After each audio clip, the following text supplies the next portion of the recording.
She never expected much from life.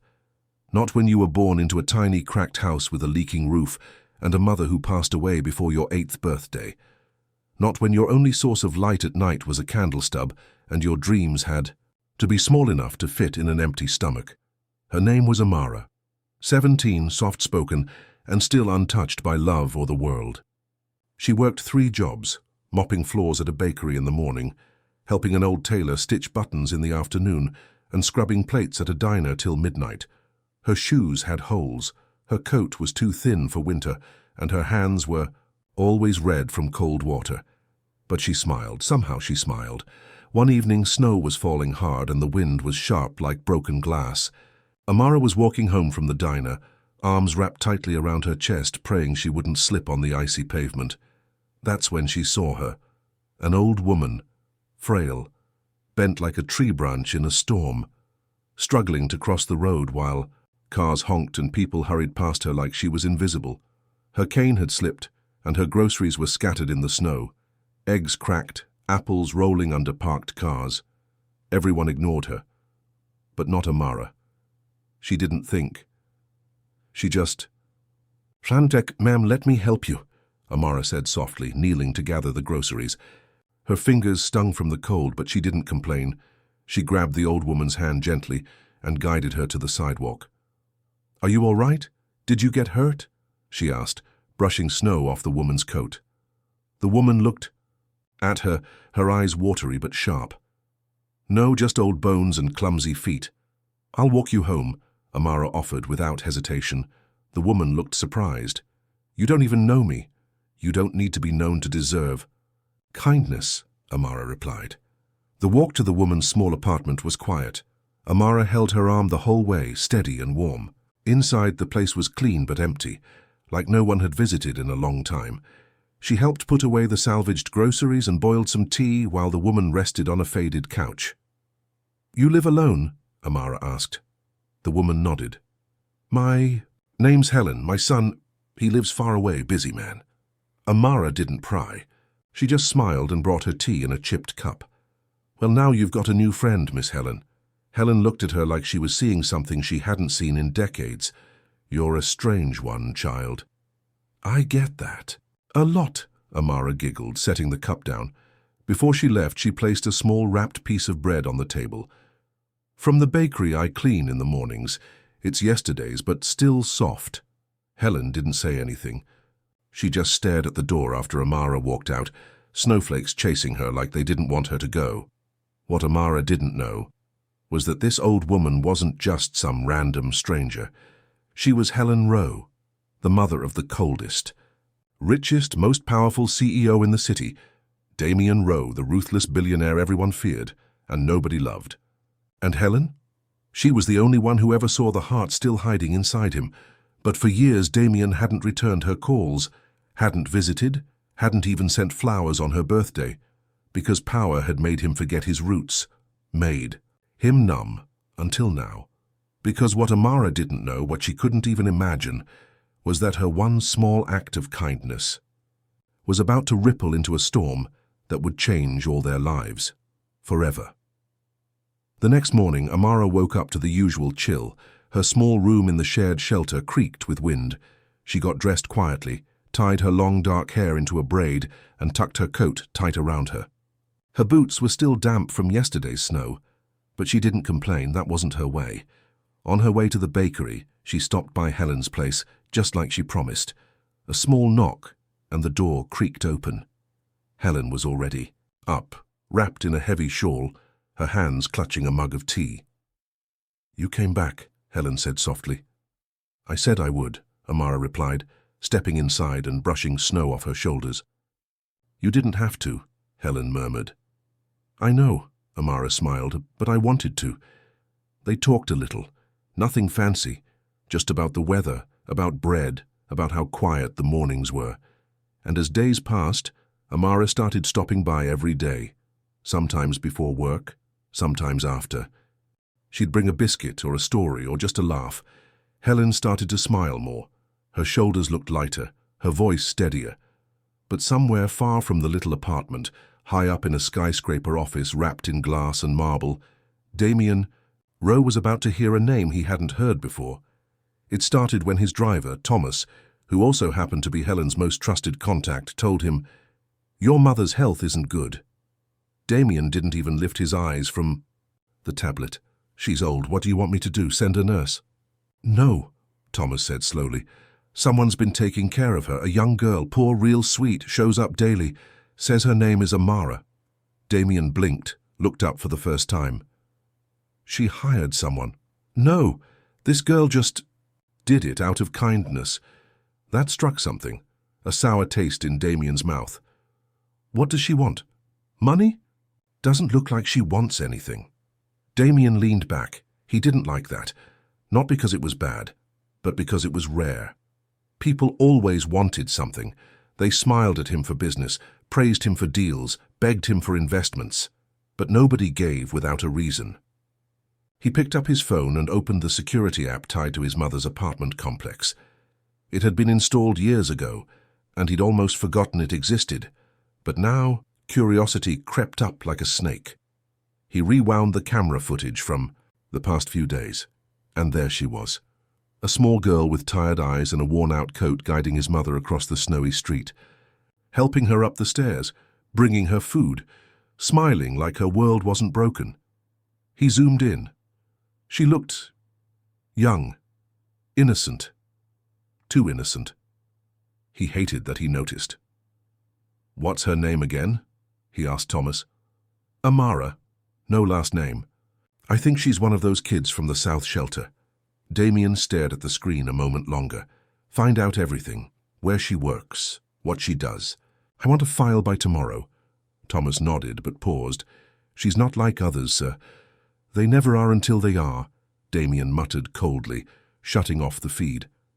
Back in her world, Amara had no idea any of this was happening. She had no clue someone powerful had just placed a silent spotlight on her life. She was too busy helping Helen fold laundry and laughing about a silly dream she'd had the night before, one where she'd opened her own bakery and the cakes could talk. Helen laughed until she coughed. Amara rushed to get her water. "You're too good, girl," Helen whispered after catching her breath. "Too kind for this ugly world." Amara shrugged. "Someone's got to be."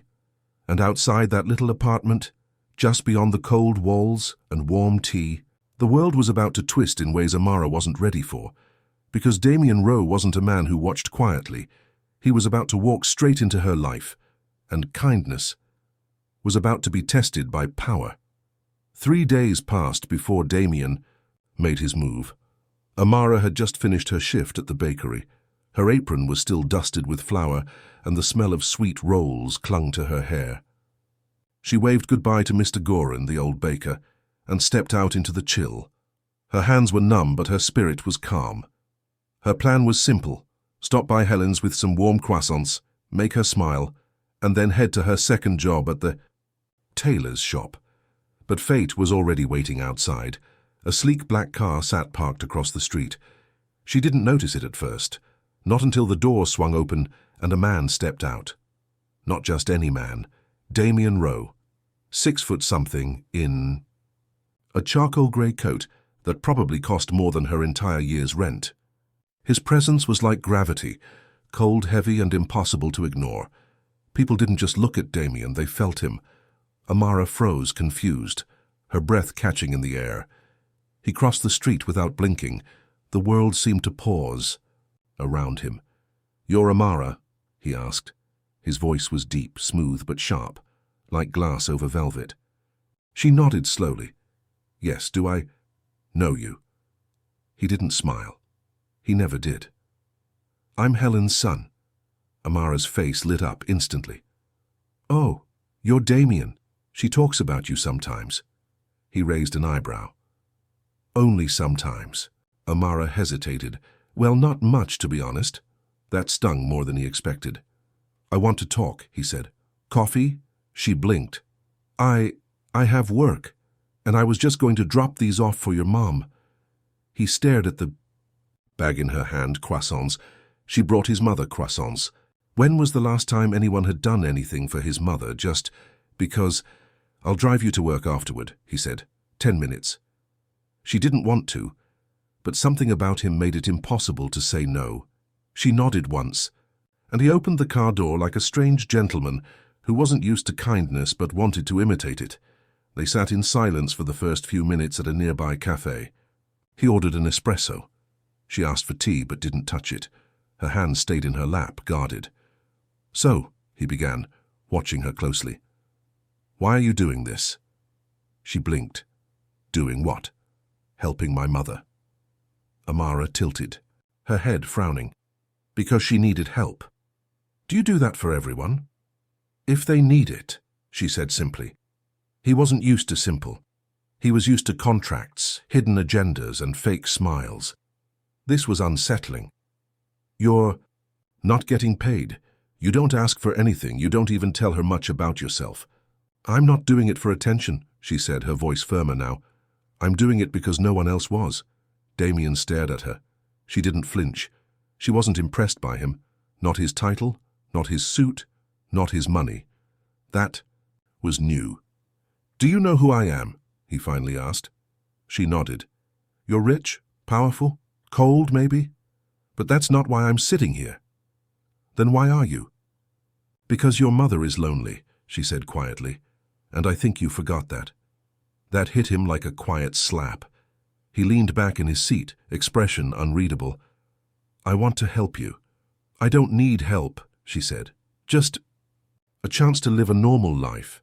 One where I can sleep without worrying about rent. One where I don't have to pick between lunch or bus fare." "I can give you all of that." Amara's eyes narrowed. "Why would you?" Damien didn't have an answer. Not yet. But something about her innocence, her honesty, her refusal to play the game. He wasn't ready to admit it. But it made something in him shift. It made him feel, for the first time in years. As she stood up to leave, he said, "I'll be watching." She turned around with a soft smile. "I already knew." And then she was gone. And Damien. He stayed there, staring at the untouched espresso, feeling like he'd just met someone who didn't belong to his world, but maybe was exactly what it needed. The next few days were strange for Amara. Helen seemed happier than usual, though she didn't say why. Her eyes lit up whenever Amara walked in, and sometimes when she thought Amara wasn't looking, she'd watch her with a look that mixed hope and sorrow. Then there was Damien. He didn't call, didn't show up again, but she could feel his presence, like shadows creeping around corners.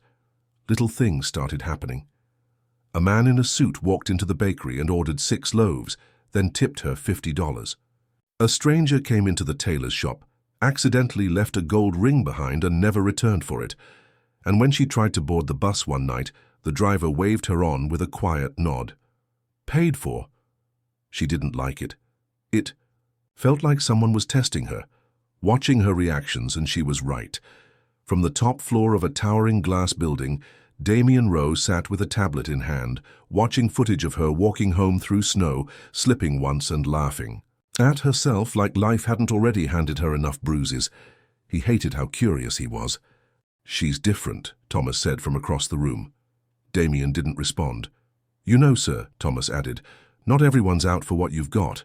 Some just want to be seen, heard, treated like they matter." Damien's jaw tightened. "No one gets far by being soft." "She's not soft," Thomas said quietly. "She's surviving. There's a difference." Damien waved him off, but the words stuck. Meanwhile, Amara was starting to feel the pressure. Her boss at the diner pulled her aside. "You know, some men came in asking about you," he said. "Real quiet types. Suits, not customers. You in trouble, girl?" Amara's heart dropped. I don't think so." He narrowed his eyes. "Don't bring heat here. I can't afford trouble." She nodded quickly, hands trembling as she washed dishes that night. Why was her life suddenly interesting to the rich? She found out the next morning. Helen was sitting quietly, sipping tea when Amara walked in. Something in her eyes said she knew more than she'd let on. "He came to see me," Helen finally said. Amara sat down, setting a fresh bun on the table. "Damien?" Helen nodded. "He asked about you, said you've been kind to me, said he doesn't understand you." "I don't understand him." "Either," Amara whispered. Helen chuckled softly. That boy was raised in a world that eats kindness. I tried to teach him better, but once he saw money could buy silence, he stopped listening. There was a pause before she added, "But something about you scared him, in a good way." Amara looked down at her hands. "I didn't mean to get involved. I just didn't want you to fall in the street." Helen reached out, her hand shaky, but warm. "Sometimes the smallest acts plant the biggest seeds, child. You might have reminded him he still has a heart." That night, Amara walked home with thoughts running like wild horses. Her life had always been hard but simple. Now it was complicated, and somewhere in her gut, a warning was growing louder. Powerful people never show interest without reason. The next day, a letter was slipped under her door. No envelope, just her name written in smooth, expensive ink. "There's a job opening at Rowe Enterprises, assistant to the VP, starting salary, $75,000, no interview required. You're already chosen. If you want it, show up Monday." She stared at it for a long time. It was more money than she could dream of. A way out of the shelter, a way to finally breathe. But it was also a trap, wasn't it? Her fingers trembled as she folded the paper and tucked it into her coat. She didn't tell Helen, didn't tell anyone, because something about that offer made her feel like the floor beneath her life had just started to crack, and she wasn't sure whether to fall or fly. Amara didn't sleep much the night before. She stared at the ceiling of her tiny room, clutching the letter from Damien like it might disappear. Her mind flipped back and forth, opportunity or trap. Was this kindness with strings, or just the first real door that had ever opened for her? She showed up anyway, not for the money, not for the name, for Helen. Because somewhere deep down she wondered if healing a broken man might be the only way to repay the love she had felt from a forgotten mother. The Rowe Enterprises building looked like it belonged in a movie, glass polished to perfection, towering higher than the clouds. People in expensive suits buzzed in and out, all clipped heels and fast steps and coffee in hand. Amara stood outside for almost 5 minutes before gathering the courage to walk through the revolving doors. As soon as she entered, silence seemed to fall around her. Heads turned. She didn't fit in. Not with her thrift store blouse and scuffed shoes, not with her nervous smile and calloused hands, but she held her chin up, walking like she belonged even when every inch of her screamed otherwise. The receptionist looked confused when Amara gave her name, but within seconds a young man in a black suit appeared, earpiece tucked behind his ear. "Miss Amara?" "Right this way." She followed him to the elevator, up 39 floors and down a marble hallway lined with oil paintings. At the end, a massive oak door opened without a knock. And there he was, Damien Rowe, standing behind his desk, dark, eyes locked onto her like a sniper. He wore power like it was stitched into his skin, but today, something in him looked almost human. "You came," he said simply. "I'm not sure why," she replied. "Honesty. That's a good start." He gestured for her to sit. She stayed standing. "I didn't ask for this job," she said carefully. "You offered it without asking if I wanted it. You helped my mother. I'm repaying the favor." Amara frowned. "That's not a favor, that's it. Control. No strings were supposed to be attached." He walked around the desk slowly, hands in his pockets. "You think too little of yourself. I'm offering you a life." "I don't want your life," she snapped. "I want mine, just with less hunger." That stopped him. For a second, the cold billionaire looked like a boy who'd lost something long ago and didn't know how to ask for it back. "I could protect you," he said quietly. "Make sure no one ever hurts you again." Amara's voice softened. "You don't even know me, but I want to," and that scared her more than anything. He handed her a badge. "No strings, you take the job, or you walk away. Either way, no one will bother you again." She hesitated, then took it. Not for him, for herself, because maybe this was the moment her story changed. Not because of a man or a name or an accident, but because she chose to step through a door no one thought she belonged behind. That afternoon she met her new boss, Cara Lynn, the vice president. Stern but sharp-eyed, Cara didn't seem like the friendly type, but she gave Amara a respectful nod. You're not what I expected, Kara said, flipping through Amara's empty resume. I get that a lot, Amara replied. Kara smiled faintly. Let's see what you can survive. And so the training began. Amara was thrown into a storm of emails, calls, documents she couldn't pronounce, and meetings where people used $10 words to say nothing. She stumbled, yes, but she didn't fall, because struggle was her native language. By the end of the week, Kara looked at her with something dangerously close to admiration. She's watching you, Damien said one night as he stepped into the elevator she was about to take. Amara turned. Kara? No, Damien murmured. My mother. That made her heart skip.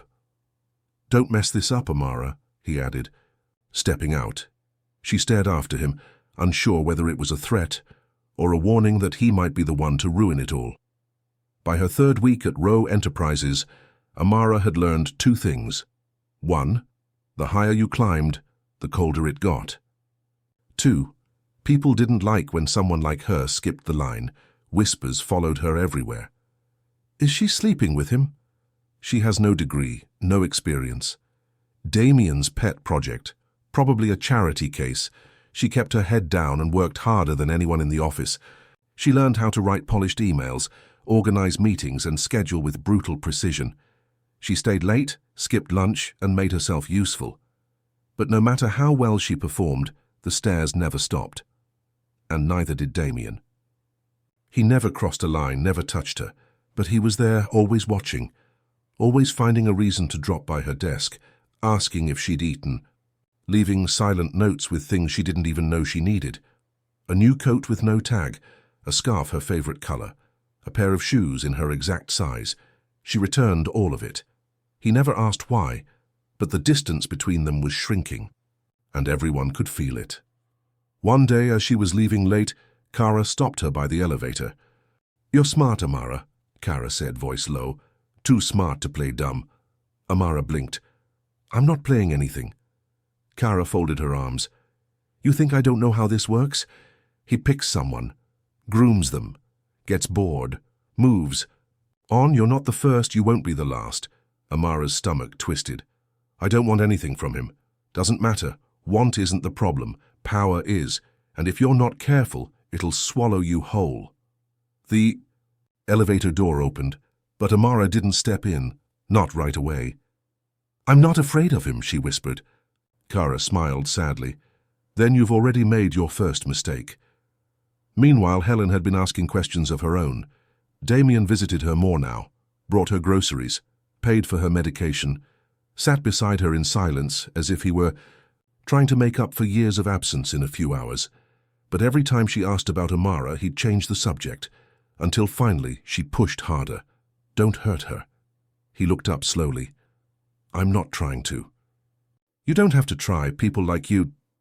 It's in your nature. She's not from your world, Damien. And you don't get to borrow her soul just because you forgot where you lost yours. His jaw clenched, but he said nothing. That night, Amara sat on her bed, reading over documents Kara had assigned her. Her phone buzzed. Unknown number, come outside. Her heart skipped. She peeked out her window. A black car waited by the curb. Damien. She grabbed her coat and walked out, her breath fogging the night air. He stood by the car, hands in his pockets, coat collar turned up against the wind.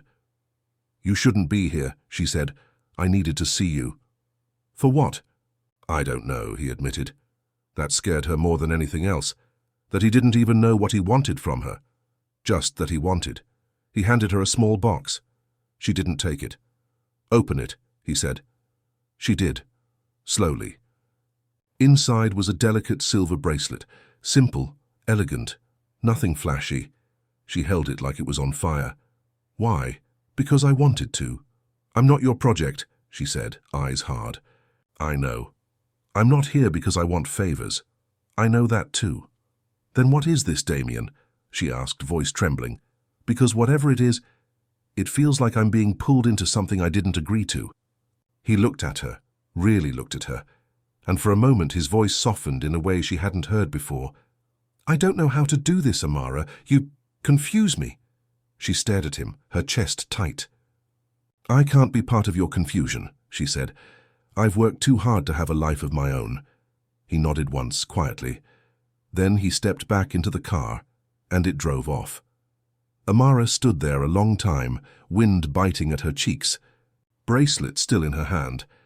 She should have thrown it away, but she didn't, and that one choice would change everything. By the next morning, the whispers in the office had turned to venom. Someone had taken a picture of Amara stepping into Damien's car. It was posted anonymously on an office gossip blog. The title was cruel. From soup kitchen to CEO's side piece. She saw it during lunch break. Her fingers went cold as she stared at the screen. The photo zoomed in on her wide eyes, caught off guard by headlights and the flashing camera. She couldn't breathe. Kara stormed into the break room minutes later, shutting the door behind her. "This is exactly what I warned you about." "I didn't do anything wrong," Amara whispered. "You don't have to," Kara said sharply. "You're poor. You're young, you're pretty, that's enough. In this world, that's always enough for people to tear you down." Tears pricked at the corners of Amara's eyes, but she refused to let them fall. Kara softened slightly. "Do you want to fight this, or do you want to walk away quietly?"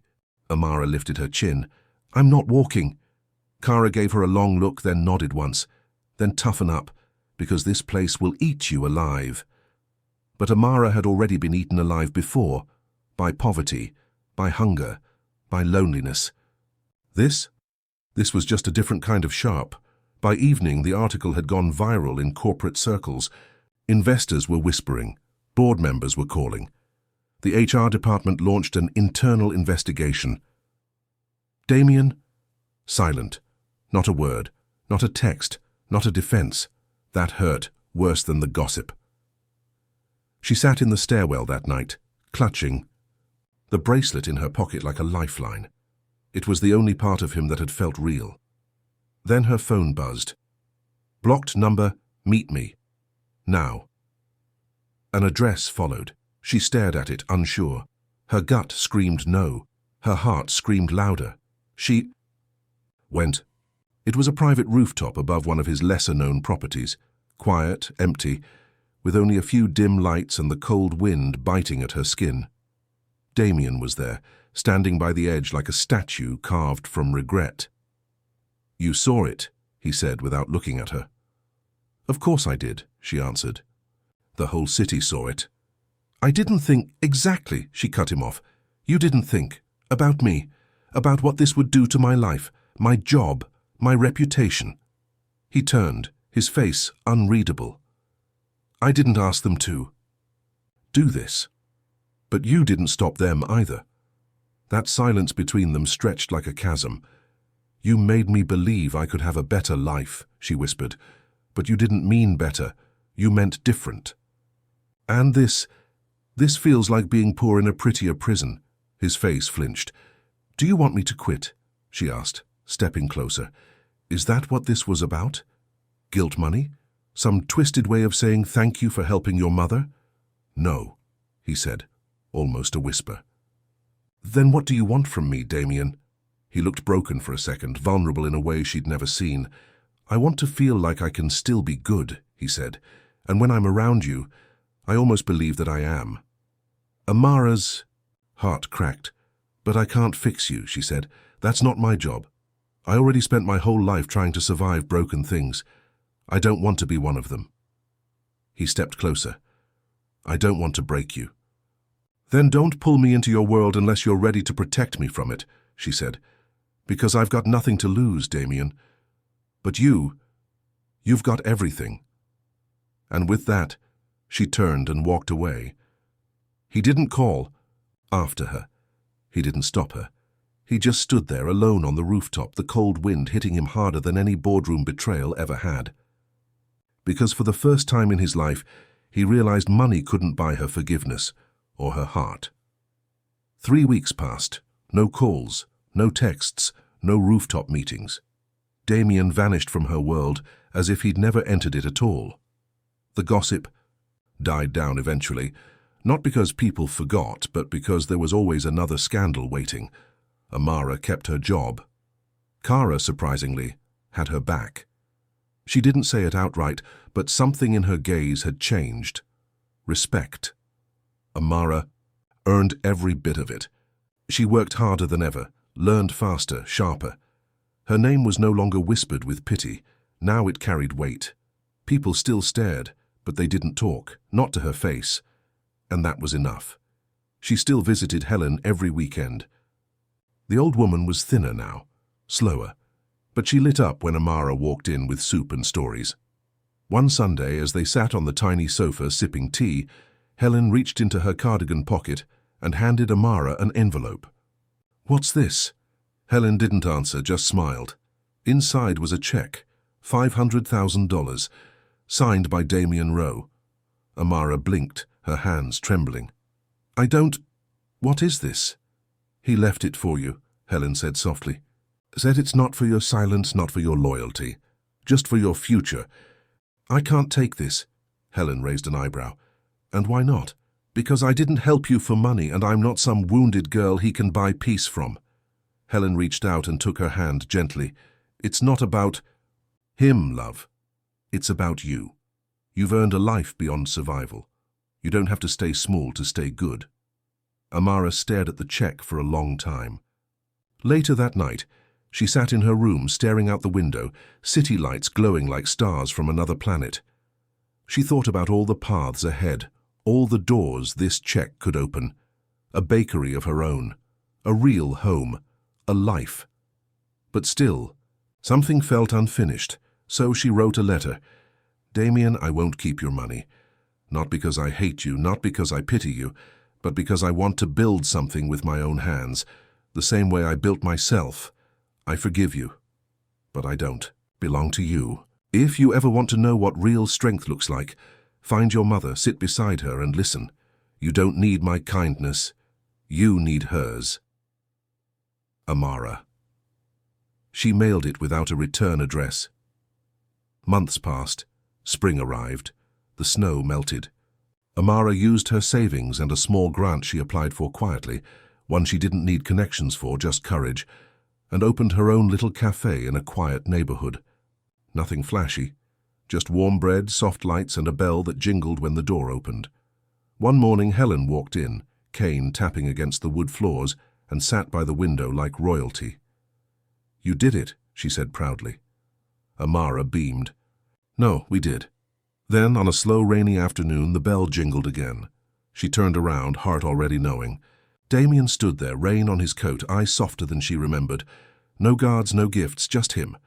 "I came for the coffee," he said. She smiled. "Then sit down," she replied, "and pay like everyone else." He chuckled, the first time she'd ever seen him laugh. He pulled out a crumpled $5 bill and took a seat at the corner table. And as she poured him a cup, she realized something important. He hadn't saved her. She had saved herself. But maybe, just maybe, she'd saved him too.